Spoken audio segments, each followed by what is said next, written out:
গঙ্গায় স্নান করতে গিয়ে লালগোলায় জলে ডুবে মৃত্যু দুই কাকাতো ভাইয়ের। মুর্শিদাবাদের লালগোলা ব্লকের শীতের নগরে গঙ্গায় স্নান করতে গিয়ে মর্মান্তিক মৃত্যু হলো দুই কাকাতো ভাইয়ের। মৃতদের নাম হুমায়ুন শেখ বয়স 23 ও আসলাম শেখ বয়স 16। তারা কলকাতার ঠাকুরনগর এলাকার বাসিন্দা।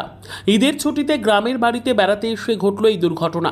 স্থানীয় সূত্রে জানা গেছে, বিকেল বেলায় গঙ্গায় স্নান করতে নেমে হঠাৎই গভীর জলে তলিয়ে যায় দুই ভাই।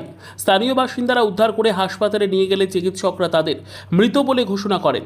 ঘটনাস্থলে পৌঁছয় লালগোলা থানার পুলিশ। ঘটনার জেরে এলাকায় শোকের ছায়া নেমে আসে। পরিবার ও স্থানীয়দের মধ্যে শোক ও বিষাদের আবহ ছড়িয়ে পড়ে। নামাজ পড়তে গেছিলাম, বুঝলেন, নামাজ পড়ে বলে যে দাদার নাই, দাদার মেয়ে বললো যে দাদার নেই, নদীতে তলিয়ে গেছে। ছুটে যায় সবাই, নদীতে ঝাঁপ দিয়ে সব খুঁজছে। আমি যাওয়ার 10 মিনিট বাদে পেয়েছে, আমার ছেলেকে পেয়েছিল।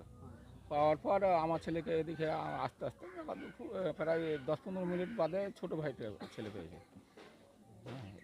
আপনার ছেলেকে বাঁচাতে গিয়ে ও তলিয়ে গেছিল নাকি? হ্যাঁ, ওই তো ওকে বাঁচাতে যেত। আমার ছেলে ভারী টাইপের, তো পিছন দিকে সরতে যায়, বুঝলেন, নতুন লুঙ্গি পরে গেছে। নতুন লুঙ্গি পরে শুতে ওই জায়গাটা একটু গত টাইপের ছিল, আর বাদ বাকি সব চর। ওই গত জায়গা নিয়ে ওটা দু মানুষ মতো সত্য, পুরো নদীতেই সোত। আর ওই জায়গাটা বেশি গর্ত, তার পাশেই তো ওখানে ছিল 4-5 জন ছিল, 4-5 জন ছিল। কি নাম আপনার? গোলাপ শেখ। সময় এই সামনে তো 150-200 মিটারের নদী, ওরা নদীতে স্নান করতে গিয়েছিল।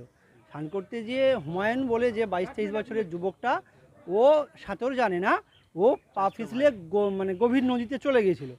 তারপরে ওকে এখন পাচ্ছে না, ওরই নিজেরই চাচাতো ভাই আসলাম বলে 16 বছরের ছেলে, সে তখন ওকে তুলতে গিয়েছে।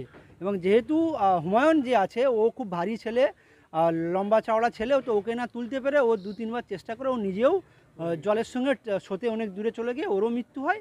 পরবর্তীতে কেউ হাসপাতালে নিয়ে যায়, এরও মৃত্যু ঘটেছে। এই হচ্ছে কারণ। হুমায়ুন বড় না আসলাম? হুমায়ুন বড়, হুমায়ুনের 23 বছর চলছে। ও কি করতো? কোনো চাকরি? ও হ্যাঁ, একটা প্রাইভেট কোম্পানিতে আইটি সেক্টরে জব করতো। আর যেটা ছোট, ও কি করতো? ছোট এবছরেই মাধ্যমিক দিত, সে 10 ক্লাসে উঠেছে। কোথায় কোথায় পড়াশোনা করতো? পড়াশোনা কলকাতায় করতো। কলকাতায় কোন স্কুলে? স্কুলটা তো আমি পড়াশোনা করতো? কলিকাতার যে ব্রজবহন আছে টালিগঞ্জের নিকটবর্তী, ওই স্কুলে পড়াশোনা করতো। দুজনের লাশ কখন পাওয়া গেছে? দুজনের লাশ, হুমায়ুনের লাশ মানে ডুবার মিনিট 10-এ তুলে নেওয়া হয়েছিল। আর এই যে ছেলেটা যে আসলাম, ওকে হুমায়ুনকে বাঁচাতে গিয়ে নিজেই তলিয়ে গেছিলো, চলে গেছে দূরবর্তীতে, তার লাশ আধা ঘন্টার মধ্যে পাওয়া গেছিল। কে হয় আপনার? হুমায়ুন আমার মানে আমাদের মুসলিমেতে খালাতো শালা বলে। আর যদি এতো মানে বলা হয় যে শালা সম্পর্কে, ইনারা আমার শালাবাবু হয়।